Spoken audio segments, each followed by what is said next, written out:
इससे पहले हमने वीलुकअप फार्मूले को देखा था, आज हम एच लुकअप फार्मूले को देखेंगे। तो सबसे पहले मैं आपको इन दोनों में डिफरेंस बता दूं कि वीलुकअप के अंदर हम वर्टिकली डेटा फाइंड करते हैं और एच लुकअप के अंदर हम हॉरिजॉन्टल डेटा फाइंड करते हैं। तो यहाँ पे मैंने एक डेटा दिया है अपना पूरा टेबल वाइज कि सब्जेक्ट्स है मेरे पास math, English, Urdu and physics. उसके बाद मैंने स्टूडेंट्स नेम दिए और उसके बाद मैंने यहाँ पे उनके नंबर्स इसके अंदर ऐड कर दिए कि मैथ में अहमद ने 78 नंबर लिए, हाशिर ने मैथ में 21 नंबर लिए, वकार ने मैथ में 48 नंबर लिए और रमीज़ ने मैथ में 89 नंबर्स लिए।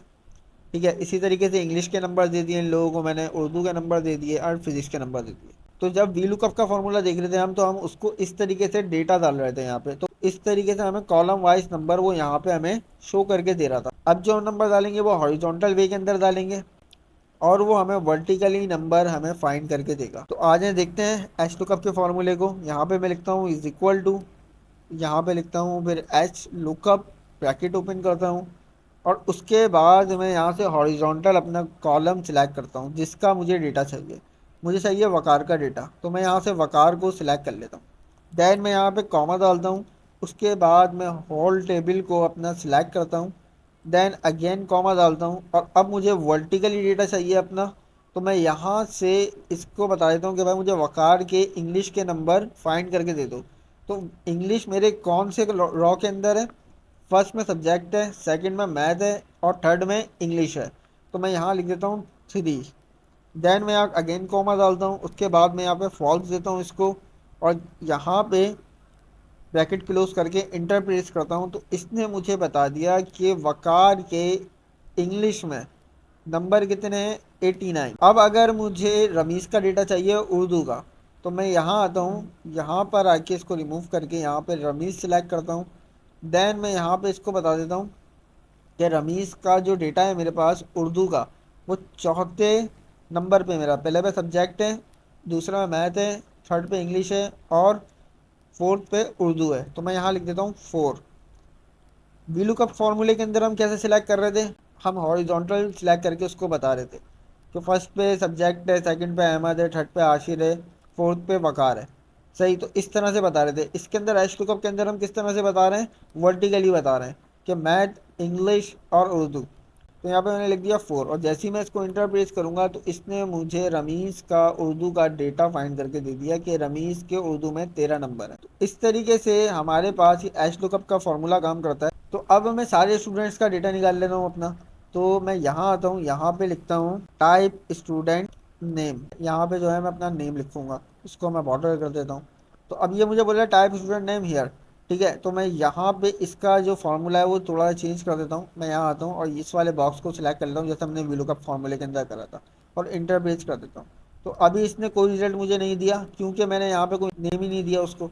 यहाँ पर आता हूँ, यहाँ पे मैं लिख देता हूँ अहमद और इंटर प्रेस करता हूँ। तो इसने मुझे अहमद के उर्दू के नंबर बता दिए कि अहमद के उर्दू में 56 नंबर है। वो क्यों? क्योंकि यहाँ पे मैंने क्या सिलेक्ट करा हुआ है फॉर्मूले के अंदर? फोर्थ रॉ को मैंने सिलेक्ट करा हुआ है। तो इसलिए मुझे इसने फोर्थ रॉ का डेटा निकाल के बता दिया। फोर्थ रॉ पे मेरे कौन सा है? उर्दू है। अगर मैं यहाँ से 3 कर देता हूँ और इंटर प्रेस करता हूँ तो इसने अब मुझे अहमद का इंग्लिश का रिजल्ट यहाँ पे बता दिया।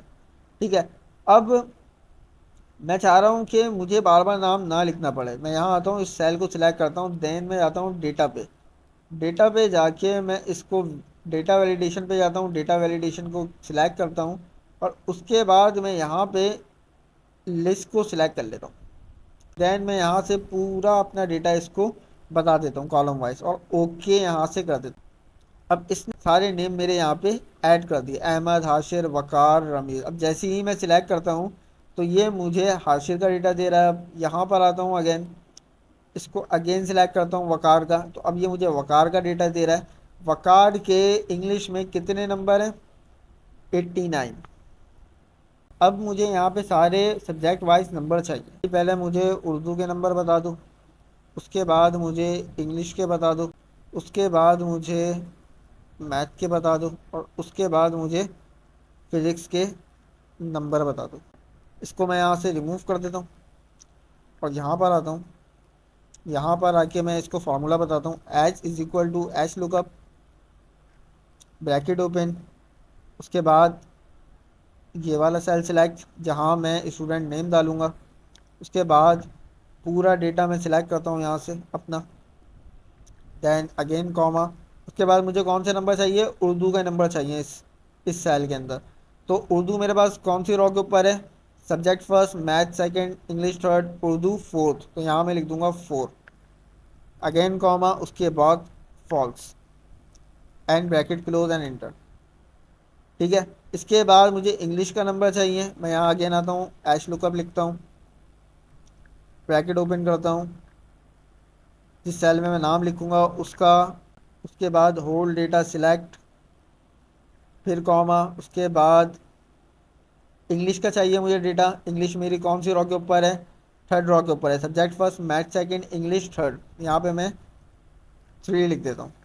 ठीक है, कॉमा डालता हूँ अगेन, और इसके बाद फॉल्स और इंटरप्रेस।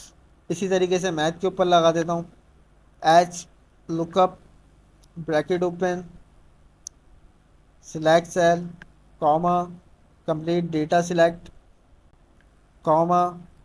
अब मुझे कौन सा चाहिए, मैथ के नंबर चाहिए। मैथ कौन से पे है, सेकंड के ऊपर है, यहाँ पे 2 लिख देता हूँ, कॉमा और false, bracket close, enter. Same चीज़ यही फिजिक्स पे करता हूँ मैं, यहाँ पे is equal to H lookup, bracket open, cell select, comma, complete table select, comma, physics कौन से रो के ऊपर है, first subject, math second, English third, Urdu fourth, physics fifth, यहाँ पे मैं लिख देता हूँ 5, कॉमा और फॉल्स, और ब्रैकेट को मैं यहाँ से क्लोज कर देता हूँ। तो इसने मुझे वकार के सारे नंबर्स यहाँ पे शो कर दिए। क्या वकार ने उर्दू में 30 नंबर लिए, इंग्लिश में 89 लिए, मैथ में 48 लिए, और फिजिक्स में 71 नंबर लिए। ठीक है।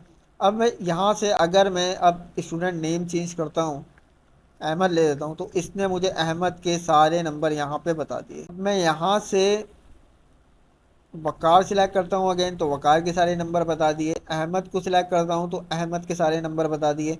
तो इस तरीके से आप अपने एच लुकअप फार्मूले को अपनी एक्सेल शीट के अंदर इस्तेमाल कर सकते हैं।